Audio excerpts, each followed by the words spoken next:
दिल्ली अल्पसंख्यक आयोग के अध्यक्ष की किस तरह की कट्टर सोच है? मजहब के नाम पर देश को धमकाने की कोशिश हो रही है। अरब मुस्लिम देशों से समर्थन मांगने का आखिर मतलब क्या है? दिल्ली के अल्पसंख्यक आयोग के अध्यक्ष जफरुल इस्लाम की बात हम यहां पर कर रहे हैं, जिन्होंने इस तरह का विवादित पोस्ट लिखा है जिसे लेकर सियासी तूफान खड़ा हो गया है। मंगलवार को जफरुल इस्लाम ने धमकी भरे अंदाज में फेसबुक पर विवादित पोस्ट किया। खान ने हिंदुत्व का कट्टर विचार रखने वाले लोगों पर सफालिया निशान लगाते हुए भारतीय मुस्लिम्स के साथ खड़े होने के लिए कुवैत की तारीफ की। जफरुल इस्लाम ने अपने पोस्ट में लिखा कि कट्टर हिंदू सोच रखने वाले लोगों का यह मानना है कि अपने आर्थिक हितों को देखते हुए मुस्लिम और अरब जगत भारत में मुस्लिमों पर होने वाले अत्याचार पर चुप रहेंगे। कुल मिलाकर जफरुल इस्लाम खान ने भारत के आंतरिक मामले का अंतर्राष्ट्रीयकरण करने की कोशिश की है। तो दो तस्वीरें, वो विवादित पोस्ट भी हम आपको दिखा रहे हैं यहाँ पर, जो जफरुल इस्लाम की ओर से लिखा गया है, और दूसरी तरफ हम ये सवाल यहाँ पर पूछ रहे हैं कि ये किस तरह की कट्टर सोच है। आप मजहब के नाम पर हिंदुस्तान को बांटने की कोशिश कर रहे हैं। आप भारत का जो इंटरनल मामला है उसका आप अंतर्राष्ट्रीयकरण करने की कोशिश कर रहे हैं। क्या पोस्ट किया है वो पूरी लाइन हम आपको दिखाते हैं। वो पूरा ये देखिए, कट्टर ये भूल गए हैं कि भारतीय मुसलमानों ने शताब्दियों से इस्लाम की भलाई के लिए सेवा की है और इसके लिए अरब एवं मुस्लिम जगत में उनका काफी सम्मान है। इस्लामी और अरब विज्ञान में विश्व विरासत में इनका मान विशाल सांस्कृतिक योगदान का कारण है।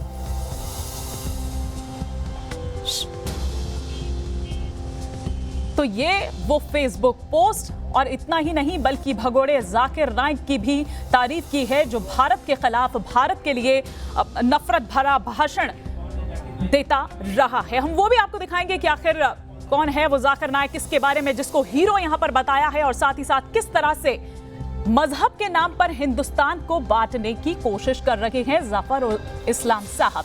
इसी पर और विस्तार से हम बात करते हैं। हमारे वरिष्ठ सहयोगी दीपक चौरसिया इस वक्त हमारे साथ जुड़ चुके हैं।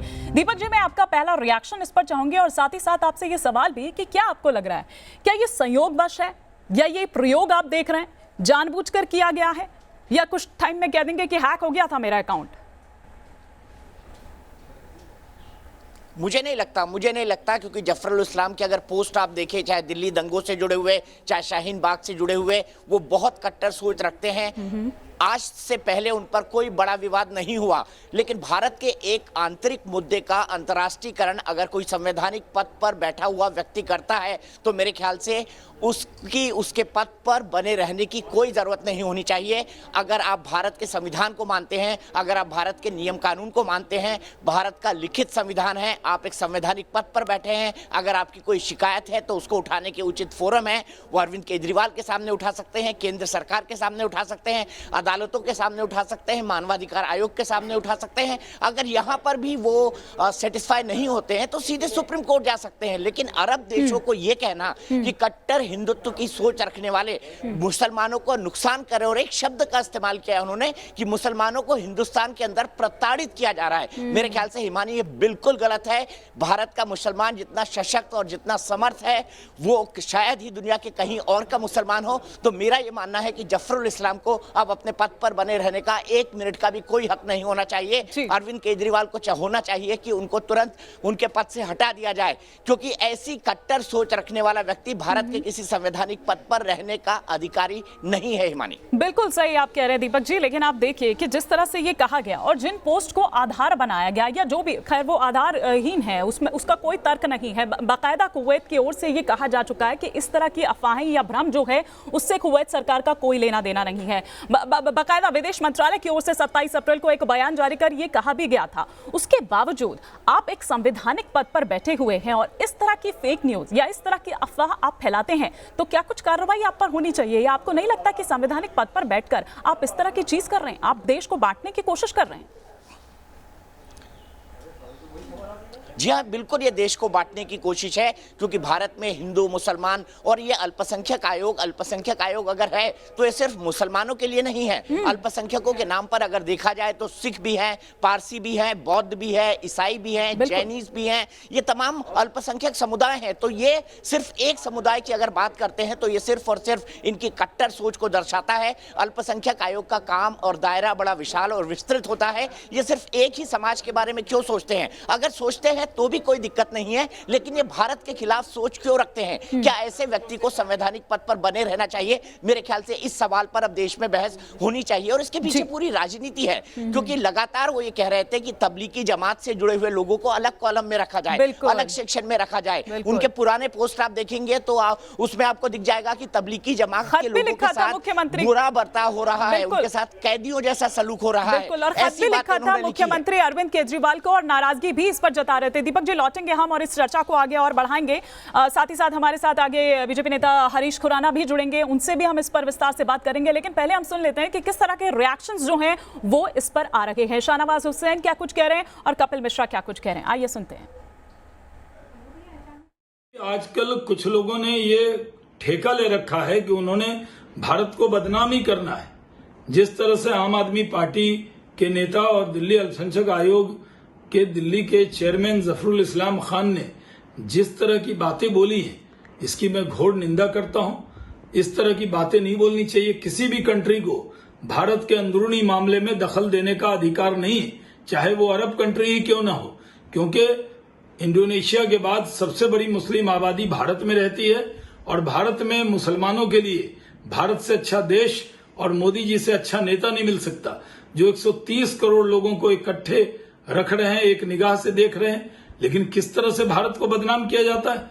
एक आध छोटी घटना को लेकर किसी मुल्क को दखल देने का कोई अधिकार नहीं है। और जिस तरह आम आदमी पार्टी के नेता ने इस तरह की जबान बोली है और जिस तरह का बात लिखी है, इसकी घोर निंदा होनी चाहिए और उनके खिलाफ कार्रवाई होनी चाहिए। देखिए, दिल्ली अल्पसंख्यक आयोग के चेयरमैन जफरुल इस्लाम को अपने पद से हटना होगा। ऐसी घटिया, जहरीली और आतंकी सोच वाले व्यक्ति को किसी संवैधानिक पद पर नहीं बैठाया जा सकता। और हम दिल्ली के मुख्यमंत्री अरविंद केजरीवाल से ये मांग भी करते हैं और ये चेतावनी भी देते हैं कि तुरंत जफरुल इस्लाम को उनके पद से हटाया जाए। जो आदमी आतंकवादी जाकिर नाइक का समर्थन कर रहा हो, जो आदमी ये कह रहा हो कि देश के अंदर हमले करवाए जाएंगे, इस प्रकार की जहरीली और भड़काऊ भाषा का इस्तेमाल कर रहा हो, वो अल्पसंख्यक आयोग का चेयरमैन बनने के लायक नहीं है। हरीश खुराना जी, ऐसे लोगों का इलाज क्या है? जब देश कोरोना जैसी महामारी से लड़ रहा है, विपत्ति से लड़ रहा है, उस पर हिंदू मुस्लिम जैसी राजनीति जब इस तरह के लोग करते हैं जो कि संवैधानिक पदों पर बैठे हुए हैं, कट्टरता खुद फैलाते हैं और नाम किसी और का लगाते हैं, ऐसे लोगों का इलाज क्या है? देखिए हिमानी जी, बात समझनी पड़ेगी, ये जफरुल इस्लाम है कौन? जफरुल इस्लाम एक ऐसा व्यक्ति है जो आज संविधान की एक पद पे बैठा हुआ व्यक्ति है। बिल्कुल। तो उसका जब ये बयान आता है तो एक देश विरोधी बयान माना जाएगा इसको।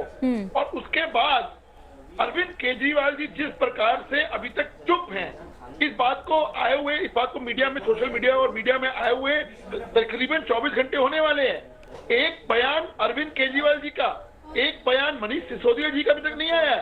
उनको पद पे बने रहने का अधिकार नहीं है, लेकिन उसके बावजूद अरविंद केजरीवाल जी की चुप्पी और मनीष सिसोदिया जी की चुप्पी ये दिखाती है कि कहीं ना कहीं उनको इस बात का समर्थन है। आज पूरा देश कोरोना वायरस से लड़ रहा है, लेकिन आप देखिए किस प्रकार की एटीट्यूड है। पहले तबलीगी जमात के मामले के अंदर जिस प्रकार से चुप्पी और समर्थन, मौन समर्थन आम आदमी पार्टी की सरकार कर रहा है इन लोगों को, और अब हिंदू मुस्लिम की राजनीति करने वाले और देश विरोधी बयान देने वाले जफरुल इस्लाम के ऊपर चुप्पी, ये दिखाती है कि अरविंद केजरीवाल के पूरी मिनिस्ट्री इस चीज के अंदर उनका मौन समर्थन है। दीपक जी, आपसे भी मैं इस पर एक रिएक्शन चाहूंगी, क्योंकि जाहिर सी बात है कि ये मामला इतनी जल्दी यहाँ पर शांत होने वाला नहीं है, और ना ही जिस तरह से हरीश खुराना जी यहाँ पर कह रहे हैं, और ना ही बीजेपी लग रही है कि वो दिल्ली सरकार को आसानी से यूं ही छोड़ने के मूड में है। क्या करना चाहिए फिर ऐसे में?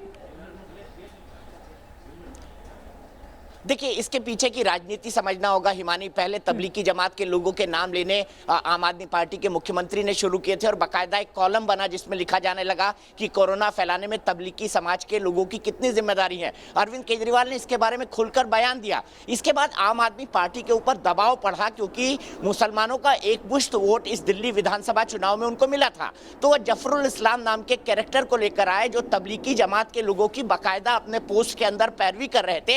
ये कह रहे थे कि उनके साथ अन्याय हो रहा है, उनकी प्रताड़ना हो रही है, उनको परेशान किया जा रहा है, क्वारंटीन सेंटर के अंदर उनको बहुत बेकार स्थितियों में रखा जाता है। मेरे ख्याल से आम आदमी पार्टी और उनके नेतृत्व की एक रणनीति है कि जफरुल इस्लाम को आगे किया जाए, अपने आप को एक बार फिर से प्रो माइनॉरिटी बताया जाए। इसीलिए मेरे ख्याल से अरविंद केजरीवाल और मनीष सिसोदिया जैसे नेता ये समझते और जानते हुए भी कि जफरुल इस्लाम देश विरोधी काम कर रहे हैं, एक सर्टेन कट्टर मुस्लिम सेक्शन की सहानुभूति लेने के लिए वो जो इस्लाम साहब जैसे लोग हैं उनको प्रेशर दे रहे हैं। मेरे ख्याल से जो जफरुल इस्लाम ने किया है ये देश विरोधी काम है और देश विरोधी काम करने वाले ऐसे लोगों को जो संवैधानिक पदों पर हैं उनको उस पर रहने का कोई हक नहीं है। तो मेरा मानना है इसके पीछे सिर्फ और सिर्फ राजनीति है।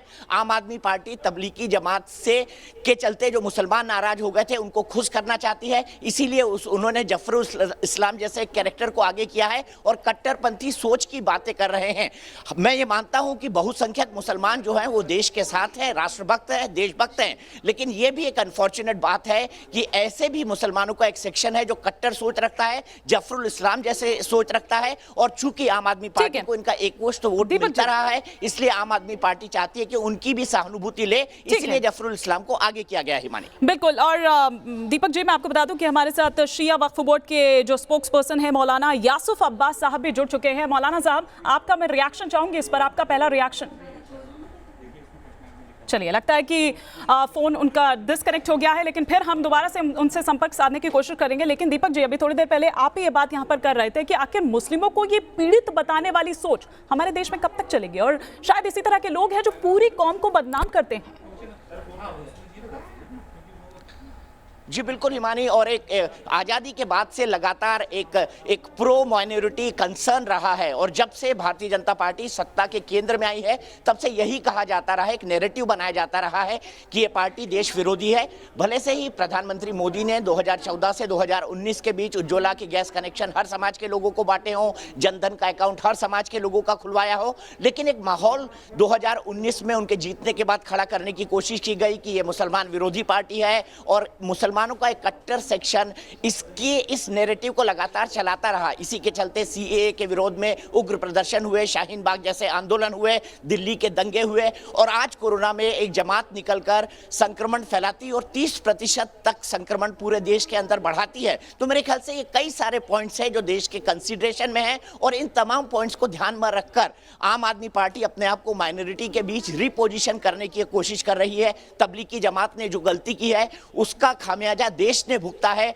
लेकिन दिल्ली अल्पसंख्यक आयोग के चेयरमैन जिस तरह की बातें कर रहे हैं उसका लॉन्ग टर्म में बहुत बुरा असर भारतीय डिप्लोमेसी पर पड़ेगा, भारतीय चीजों पर पड़ेगा, और मुझे लगता है कि ये उनका कृत्य पूरी तरह से देश विरोधी है। सिर्फ थोड़े समय की, चंद समय की कट्टरपंथी मुस्लिम सोच वाली राजनीति के लिए आम आदमी पार्टी को ऐसा नहीं करना चाहिए, मेरा ये मानना है। बिल्कुल। हरीश खुराना जी, आपको नहीं लगता है? चलिए, मैं हरीश खुराना जी के पास लौटूंगी, लेकिन मौलाना यासुफ अब्बास साहब हमारे साथ जुड़ चुके हैं, शिया वक्फ बोर्ड के स्पोक्स पर्सन हैं। मौलाना जी, पहले तो मैं आपका एक रिएक्शन चाहूंगी, आपका क्या कुछ कहना है इस पर? आप इत्तेफाक रखते हैं इस बात से? पूरा उनका बयान बता दीजिए। उनका बयान अभी मैंने सुना नहीं है। मैं शिया फैसला बोर्ड का हूँ जी, शिया वक्फ बोर्ड से मेरा कोई ताल्लुक नहीं है। वो धमका रखे हैं जिस तरह से यहाँ पर हिंदू मुस्लिम की राजनीति कर रहे हैं, खुलकर राजनीति यहाँ पर कर रहे हैं। वो ये कह रहे हैं यहाँ पर कि कुवैत सरकार का हम शुक्रिया करना चाहते हैं, और साथ ही साथ वो जो हिंदू के नाम पर जो कट्टरता हो रही है और मुस्लिमों को डराने धमकाने का काम हो रहा है, क्या देश में हमारे इस तरह से होता है? देखिए, ना मुस्लिमों को धमकाने की बात हो रही है, ना कोई ऐसा बयान आया है कि जिससे मुसलमान हिंदुस्तान के अंदर महफूज है। जितना उतना मुसलमान दुनिया में कहीं भी महफूज नहीं, जहाँ तक मैं समझता हूँ। तो ये जफरुल इस्लाम साहब को क्यों नहीं समझ आता? जफरुल इस्लाम साहब की अपनी राजनीति है, वो अल्पसंख्यक आयोग के चेयरमैन है दिल्ली प्रदेश के, तो वो चाहते हैं कि हम मुसलमानों को ऐसा बयान दे के खुश करें। सवाल ये है कि जो बात हो रही है वो उन जमातियों की हो रही है जिनका कोई इस्लाम से ताल्लुक नहीं। ये शिया हजरात को भी काफिर मानते हैं, अहले सुन्नत हजरात को भी काफिर मानते हैं, और हिंदू भी इनके लिए काफिर हैं। यानी सुन्नी भी काफिर है, शिया भी काफिर हैं। लेकिन वो तो जमातियों को भी सपोर्ट कर रहे हैं। वो ये कह रहे हैं कि उनके साथ जिस तरह का व्यवहार किया जा रहा है, मतलब क्वारंटीन पीरियड पूरा भी हो गया है, उसके बावजूद उनको वहीं रखा गया है, उनको प्रताड़ित किया जा रहा है, छुआछूत जैसी शब्द का इस्तेमाल उन्होंने किया जो जमातियों के साथ किया जा रहा है। अब छुआछूत तो है ही ये बीमारी। मैं कितनी फैमिलीज को जानता हूँ जिनका क्वारंटाइन पीरियड पूरा हो गया तो उनको जो है छोड़ा जा रहा है, बाकायदा उनको उनके घर पहुंचाया जा रहा है।